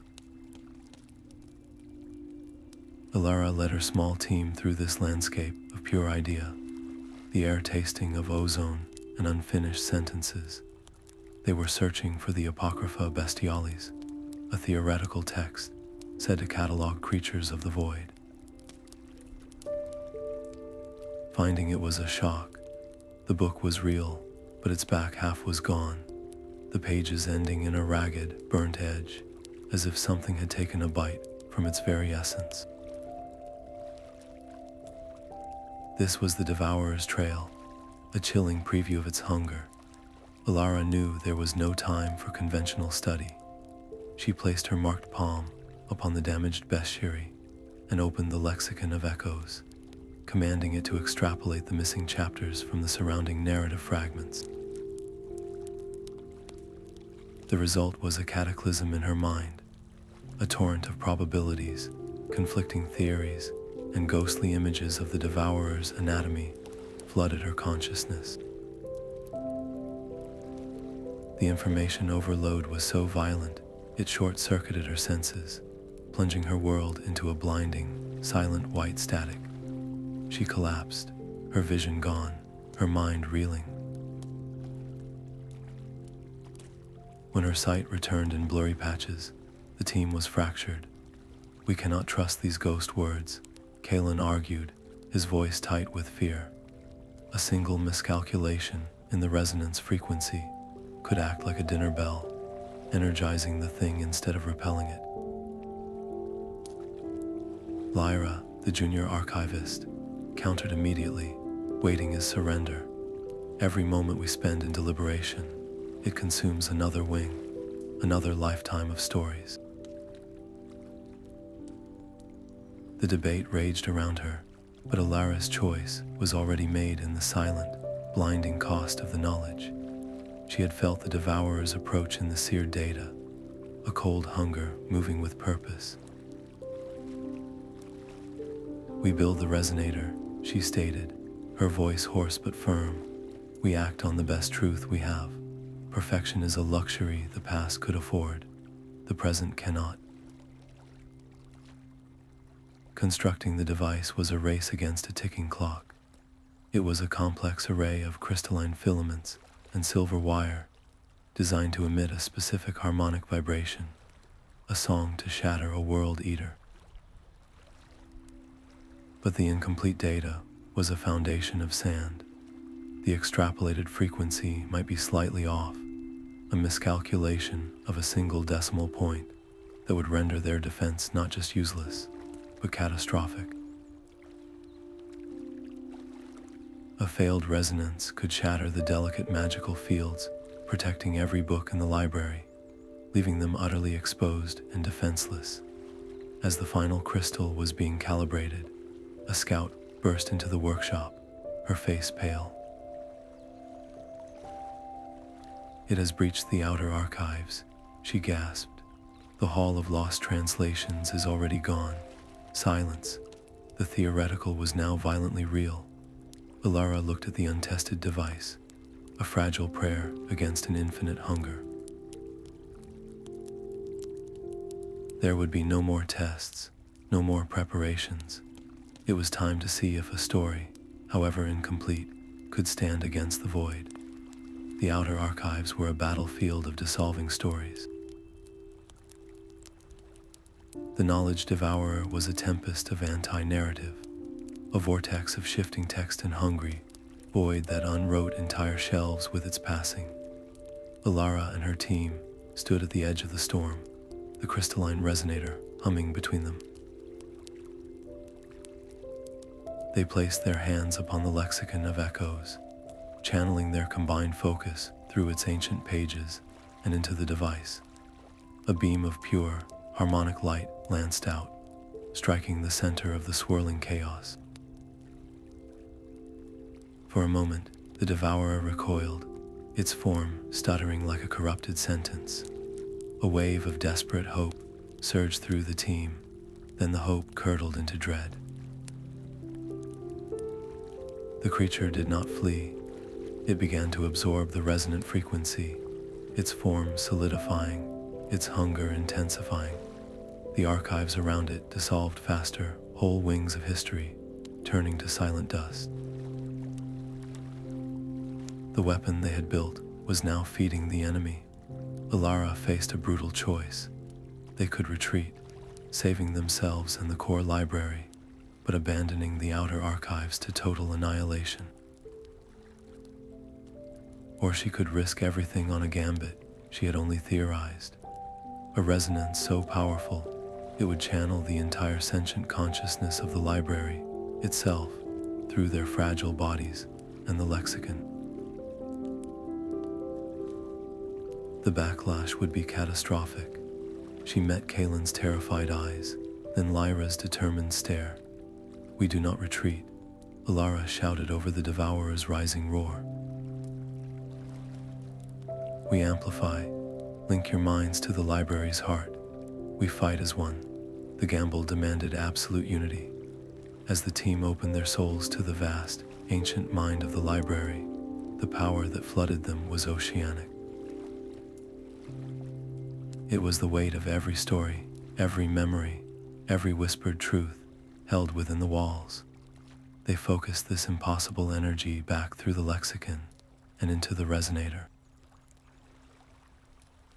The device flared with the light of a dying star, and the resulting shockwave was not a sound, but the scream of reality mending itself by force. The Devourer's core shattered, its form unraveling into motes of forgotten letters that faded into nothing. The silence that followed was deafening. The victory was absolute, but the cost was laid bare at Alara's feet. The Lexicon of Echoes, the heart of her people's history, had fractured down its spine, its golden light now dim and flickering. Around her, the team lay collapsed, their magical energy utterly spent. She looked at the broken book in her hands, its warmth fading against her palm. Had their desperate stand to save the future also destroyed the past? Was this the final, bitter end of the true reader's legacy, sacrificed to protect the very world it was meant to enlighten? The fractured lexicon lay in Alara's hands, its spine a jagged line of broken promises and lost history. She carried the pieces into the Ethelerium, the silent sphere where stories could not enter, and laid them upon the floor beside the still, clear pool. Here, with the echoes of the ancients gathered around her, and the full consciousness of the library flowing through the air, she began the work of reforging. This was not a matter of simple binding or magical repair. She had to convince each fragment, each shard of memory, to trust her again, to believe that their story was worth telling in a new way. The echoes guided her, not with spells, but with questions that probed the very nature of knowledge itself. Was a story truly preserved if it was locked in a single, powerful book? Or was it only truly alive when it was shared, debated, and lived by others? The lexicon resisted at first, its power clinging to the old form of a singular, authoritative text. But as Alara poured her own conviction into the process, a new pattern emerged. The fragments did not simply fuse back together. They dissolved into a cloud of golden light, a swirling constellation of individual letters and ideas that then flowed outward, seeping into the very walls of the library and settling into the minds of every librarian who was open to receiving it. The lexicon of echoes was gone. In its place was a living network, a shared understanding that now hummed in the background of every thought, accessible to all but owned by none. The change was immediate and divisive. The traditionalists, led by Oren, were aghast. "You have shattered our greatest weapon," he accused, his voice trembling. "We have diluted our power into a puddle when we needed an ocean to face our enemies. How can we stand against another Devourer if our strength is scattered to the winds?" Elara met his fear not with defiance, but with a calm certainty born from the Ethelerium's trial. A single blade, no matter how sharp, can be broken or stolen, she explained. But a forest of intertwined roots can withstand any storm. Our strength was never in one book. It was always in us, in our collective will to remember and to protect. This network does not weaken us. It makes us resilient. It means that to erase our history, an enemy would have to unwrite every single one of us. To prove her commitment, she performed the ultimate act of trust. She severed her own exclusive, chosen bond with the lexicon, feeling the unique connection that had guided and tormented her simply dissolve into the communal stream. She was no longer the sole true reader. She was the first among many, a guide in a world where everyone could now hear the whispers of the past. The transformation integrated the library's magic with its people on a fundamental level. Defensive spells could now be woven by a chorus of minds working in unison, their combined focus creating shields that were far more adaptable and powerful than any single mage could produce. Research that once took years could be accomplished in days, as insights flowed instantly between scholars in different wings. But this new intimacy was a double-edged sword. An attack on the library's knowledge was now a direct assault on the minds of its librarians. A psychic blow against one would be felt by all. The risk was spread as widely as the power, creating a system where every individual's mental fortitude became a pillar supporting the whole structure. As the new network stabilized, Alara felt a profound shift in the library's essence. It was no longer just a building she served. It was a symbiotic partner, its sentience interwoven with the collective consciousness of its inhabitants. In the deep, quiet part of her mind that now connected her to everything. A summons formed, clear and urgent. It was from the echoes. The reforging has opened a door we thought was sealed forever, their collective voice whispered. A lost sister library, one we believed was consumed by the void, has just sent out a pulse. Its call is faint, but it is alive. The survival of our world may depend on what we find there. The echo's discovery ignited a spark that quickly became a wildfire of ambition. Elara stood before the restored librarian assembly and proposed the Beyond Initiative, a plan to send envoys to the farthest corners of the world to find other libraries and build a global network of shared wisdom. She envisioned a tapestry of knowledge so vast and interconnected that no single disaster could ever erase it. The assembly was immediately divided. We would be exposing our greatest treasures to cultures we do not understand, argued Oren, his voice echoing the fears of many. What if they see our outreach not as a gift, but as an invitation to plunder? The risk of knowledge theft was a very real and terrifying possibility. Elara did not dismiss their fears. She acknowledged them, then reframed the entire endeavor. A single library, no matter how strong, is an island, she countered. A network of libraries is a continent. Universal access is not about giving away our secrets. It is about creating a system where every repository of knowledge reinforces and protects all the others. The greater good demanded this leap of faith. When the time came to select the first envoy team, the choice of its leader was the most critical decision of all. Elara looked at the faces of her most trusted librarians and knew what she had to do. Her unique experience as the last true reader, her first-hand understanding of both the lexicon's power and its perils, made her the only one who could properly navigate the delicate diplomatic waters ahead. She would lead the first mission herself. The potential rewards were staggering. Success could usher in a golden age of magical cooperation, a symphony of shared discovery that would accelerate progress for generations.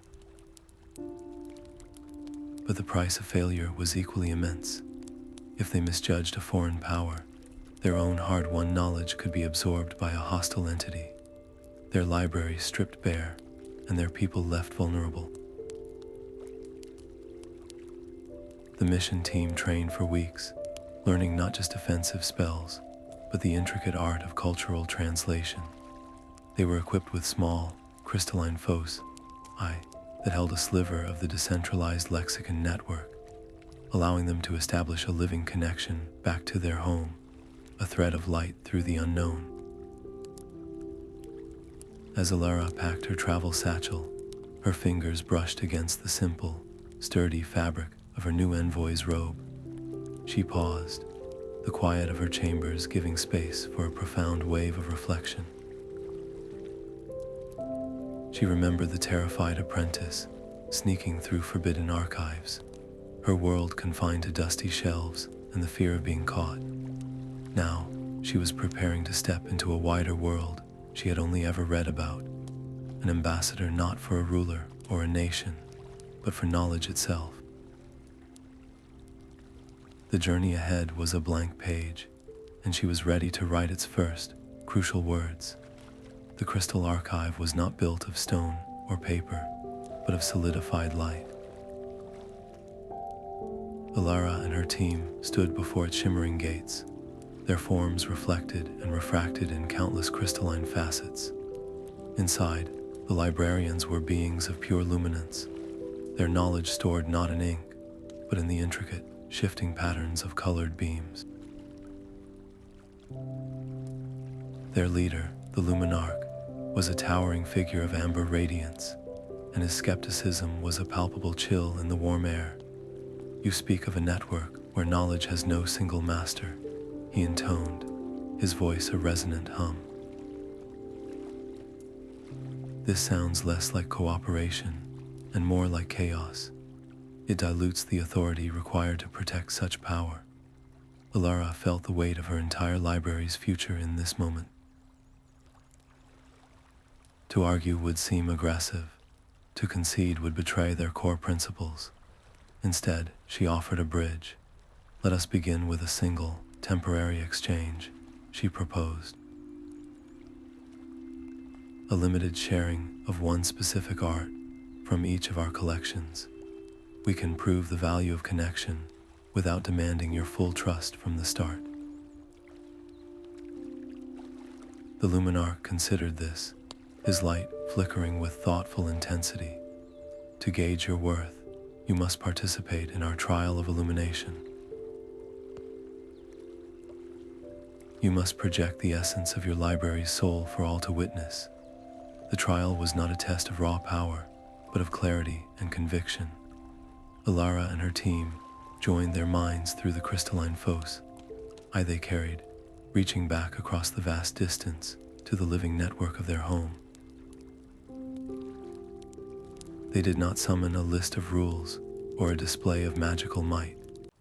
Instead, they projected a living memory, the shared sensation of a young apprentice's wonder upon understanding a difficult text for the first time, coupled with the solemn duty of a senior librarian preserving a fragile scroll.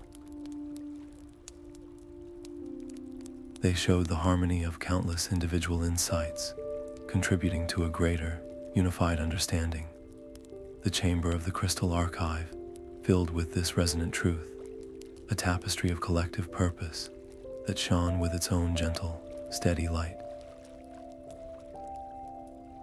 The Luminarch's radiant form brightened, his initial coldness thawing into a warm, approving glow. "Your library does not hoard light," he observed. "It multiplies it." "We will join your network." In formalizing the pact, the keepers of the Crystal Archive contributed their unique spells of light-based memory preservation, techniques that could encase fragile histories in indestructible beams of coherent energy, safeguarding them from decay or physical harm. This first successful embassy sent a ripple through the world's hidden repositories of knowledge. Emissaries from other libraries, who had been watching from a distance, now sent tentative inquiries. The network was no longer a theory. It was a proven, functioning reality, and its collective strength was growing. But light attracts moths as well as scholars. In the shadowy corners of the world, factions that thrived on secrecy and the hoarding of arcane power saw this expanding web of shared wisdom as a direct threat to their influence. They began to share their own messages, not of cooperation, but of containment. With the Crystal Archive now a luminous node in their growing network, Elara turned her gaze to the next great mystery, a floating library said to be navigated by starlight and charts of celestial currents. Each new alliance fortified them all, creating a resilience that no single library, no matter how powerful, could ever achieve alone. Their vessel skimmed the upper atmosphere, chasing a legend written in starlight. The floating library was a city of silver spires and crystalline domes, its foundations not of rock, but of solidified moonlight, and it drifted on currents mapped by ancient constellations. To communicate with its star-born intelligence, Elara and her team could not simply speak. They had to harmonize. Linking through their crystalline foci, they reached into the lexicon network and tuned their collective magical signature, aligning it with the precise vibrational frequency of the Cygnus constellation as it passed overhead. It was a form of celestial music, and for a terrifying moment, they hovered in silence, their offer of connection hanging in the void. Then, a bridge of shimmering stardust extended from the main dome, and a voice composed of solar wind and cosmic hum welcomed them inside. The intelligence was not a single entity, but the accumulated consciousness of every star chart and celestial map within the archive. It revealed that this library was a custodian of temporal knowledge, holding prophecies that charted the great cycles of creation and dissolution that governed all written magic. The most chilling of these foretold an era known as the Great Silence, a potential future where a wave of anti-magic would sweep across the world, not consuming stories like the Devourer, but erasing their very power, turning all written spells into inert ink and silent paper. The Star Library's guardians, beings of woven light, were deeply reluctant to share the specifics. To give you the prophecy is to change the path toward it, one guardian explained, its form flickering with unease. Your very awareness could become the catalyst that brings the silence into being. The knowledge itself is a dangerous pivot point in fate. Elara faced their caution, not with argument, but with a profound oath. She vowed before the assembled guardians and the sentient library itself that her network would not use the prophecies to try and avert the inevitable, a fool's errand that could indeed trigger chaos. Instead, they would use the warnings solely for preparation, to build shelters for knowledge and reinforce the bonds between libraries, so that when the silence came, they could weather the storm together and ensure a rebirth. To prove her commitment, she proposed the First Interstellar Council, a joint body with members from her library and the Star Navigators to monitor the signs of the approaching silence, sharing the burden of this terrible foresight. Her vow, backed by the sincere harmony of the Lexicon network, finally earned their trust. The Guardians transferred the prophetic data, and the weight of it settled into the communal mind of Elara's team. The prophecies were clear on one terrifying point. The Great Silence was not a possibility, but a certainty, a necessary reset in the cosmic cycle of magic. Cooperation would not stop it, but it could drastically reduce the devastation, turning an extinction-level event into a managed hibernation for the world's knowledge. The survival of every story, every spell, and every history now depended on how effectively they could translate this dire warning into a practical, system-wide defense plan.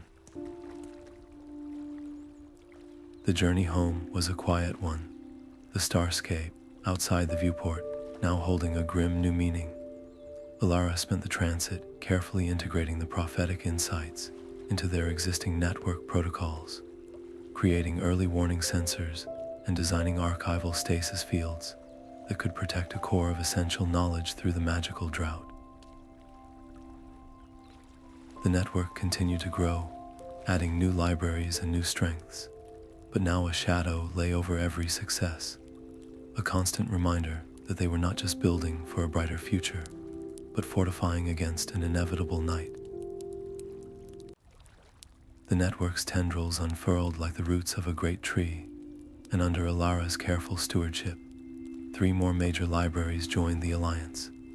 The Geode Vault shared its deep earth magic for preserving unstable enchantments within crystalline lattices.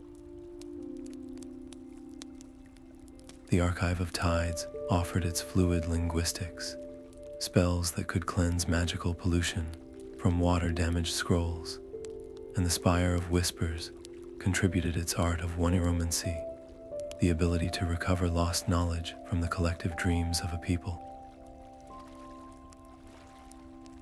This influx of diverse disciplines supercharged the network's collective intellect. For the first time, librarians from across the world collaborated in real time, their combined focus successfully healing texts that had been corrupted for centuries, restoring songs and spells once thought lost forever. Yet this brilliant convergence of minds was a signal fire in the dark. It drew eager scholars, but it also illuminated their growing strength for those who saw knowledge as a tool for domination. The network was no longer a quiet experiment. It was a power block, and its very existence challenged every solitary keeper of secrets. This tension crystallized when the conclave of the Iron Quill petitioned for membership. This library was legendary, not for its wisdom, but for its history of absorbing smaller collections through political pressure and magical coercion. Their envoy argued that their methods were a necessary form of curation in a dangerous world. The debate within the council chambers was immediate and fierce. Some, like Lyra, saw only a predator seeking to infiltrate the flock. To admit them would be to betray every library they had victimized. Others, led by a more pragmatic Kalen, argued that isolation would only make the conclave a more dangerous and resentful enemy. Outright rejection risked shattering their hard-won unity, creating a fatal schism between the idealists and the realists. Alara listened to the fractious arguments, feeling the network itself tremble with the discord. Her decision was a razor's edge. She advocated not for rejection, but for redemption. The conclave would be granted conditional membership, its integration overseen by a mixed council of network members. Their aggressive expansion protocols would be dismantled, and their archives opened to independent audit. This compromise averted an immediate rift, but it placed the network in an unprecedented role. They were no longer just a cooperative. They had become a governing body with the authority to dictate and enforce ethical standards, a responsibility fraught with peril. The success of this experiment in moral oversight would determine whether the network could truly hold a mirror to its own principles. With the immediate crisis managed and the alliance stabilized, Elara felt a profound shift within herself. The daily administration of the network, the political brokering, and logistical planning was a duty she could now entrust to Kalen and the council. A deeper calling pulled at her spirit, a need to understand the silence the stars had warned of, not as an administrator, but as a seeker. She began to withdraw from the council's daily rhythms, her focus turning inward toward the chilling implications of the prophecy and what it would demand of her next. The Ethelerium's white silence was a balm to the network's constant hum. Elara knelt beside the still pool, the Star Library's prophecy of the Great Silence unfolding in her mind like a map of a coming storm. She called upon the collective knowledge now woven through the library's very stones, asking the network not for a defense, but for a diagnosis. The symbols of the prophecy, when viewed through the lens of 1,000 combined histories, rearranged themselves into a terrifying new pattern.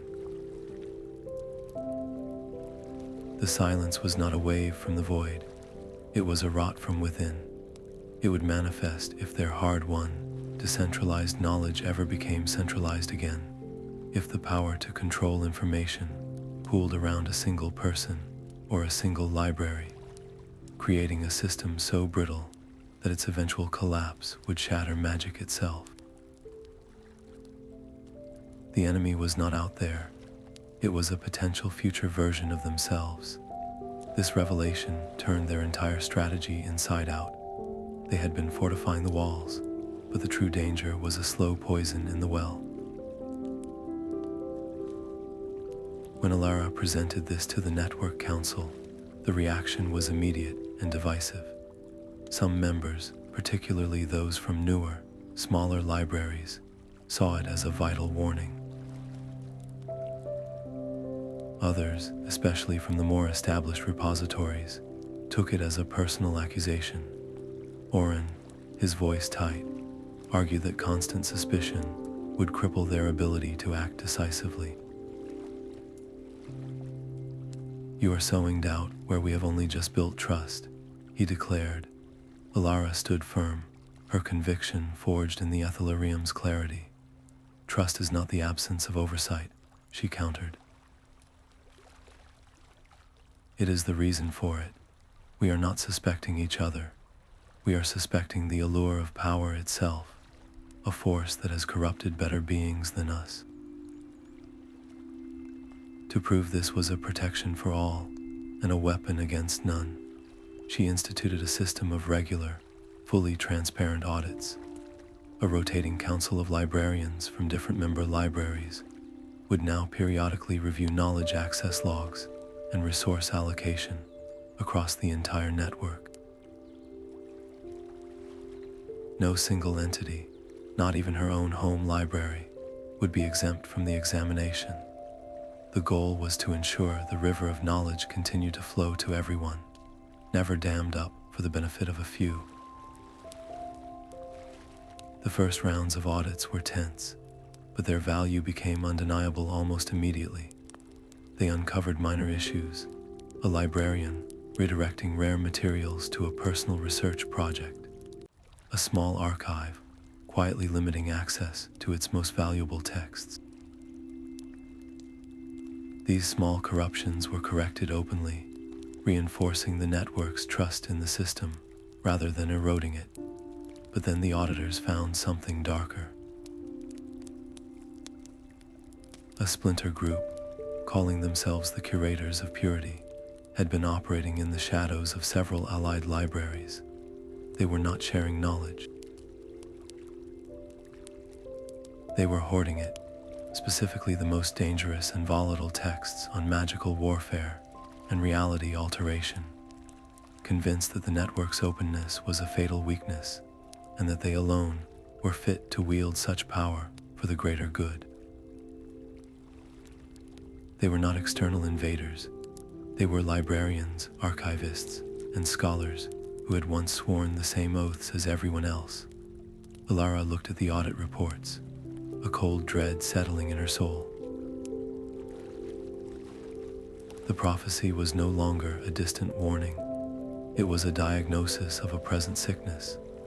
The fight for the future of knowledge would not be against a star-spanning horror, but against the very human fear and arrogance festering in their own ranks. The hidden cache was a library within a library, a vault of pulsating, leather-bound realities.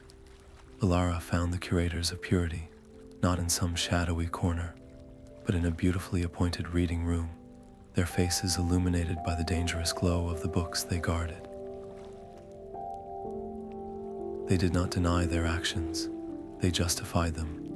"We are the immune system," their leader, a woman named Anya, declared, her hand resting protectively on a tome that could rewrite the flow of a river. "The network's openness is a disease. We are the necessary antibodies." Elara saw not malice in their eyes, but a terrifying, fervent belief.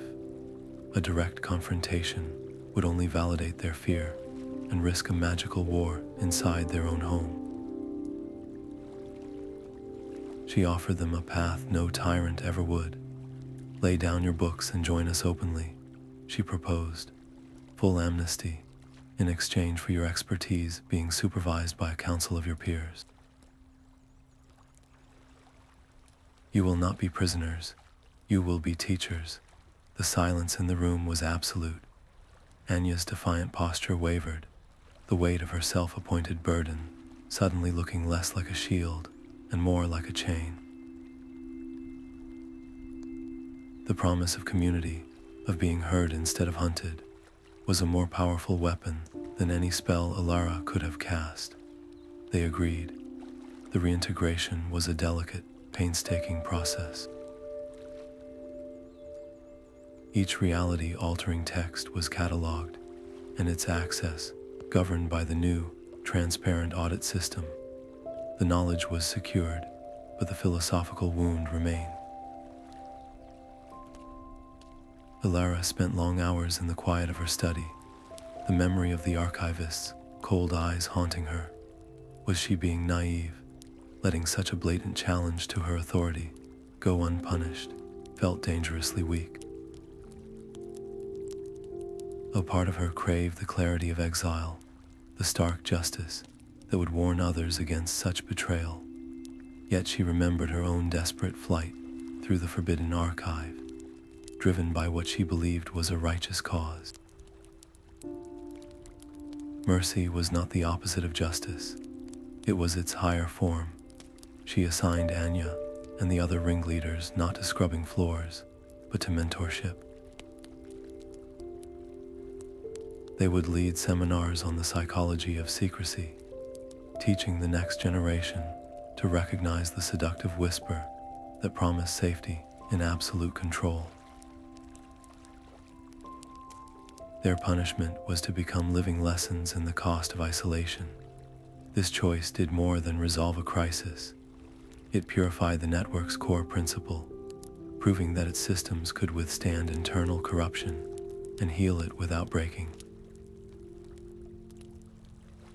But the victory was sobering. Eternal vigilance, Elara realized, was not a battle cry against external monsters, but a quiet, daily discipline against the arrogance in every human heart. Watching Anya tentatively guide a group of apprentices, her fierce protectiveness now channeled into nurturing rather than hoarding, Elara felt a deep, resonating click of completion. The network was no longer a sapling needing her constant shelter. It was a forest, its roots deep and interconnected, capable of weathering its own storms. The greatest act of leadership now was to trust it enough to let go.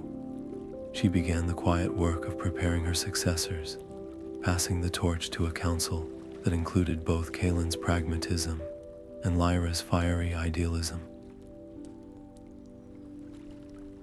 Her own journey, which began with stealing a single book, was now pulling her toward a different kind of study, one that looked not outward at the web of libraries, but inward at the unwritten chapters of her own soul. The grand hall held its breath as Alara stood before the assembled librarians. "I am stepping down as steward," she announced, her voice calm and clear. "The time has come for new eyes to guide our shared future." A wave of murmurs swept through the room, a mixture of shock and apprehension. She explained that she would oversee the election of her successor, using the lexicon network itself to manage the process. Every qualified librarian could submit their vision for the network's path forward, and every member of the Alliance could cast their vote through the communal consciousness, ensuring a choice born of collective wisdom, not political maneuvering. The system they had built would now choose its own leader. After days of quiet deliberation across the connected libraries, the network resonated with a single name. Lyra, the once fiery junior archivist, who had nearly rewritten her family's history in a moment of pain, was chosen. She had grown into a formidable advocate for the ethical use of knowledge, her passion tempered by a hard-won understanding of consequence. Elara spent the final weeks of her tenure solely as a mentor, guiding Lyra through the intricate responsibilities she would inherit. She showed her how to listen to the network's subtle hum, how to distinguish between a minor dispute and a true ideological fracture, and how to lead from within the chorus, not above it. Some traditionalists voiced their fear openly. "You are our foundation," Orin argued, his worry plain. "Without your direct influence, the alliances we've forged could crumble."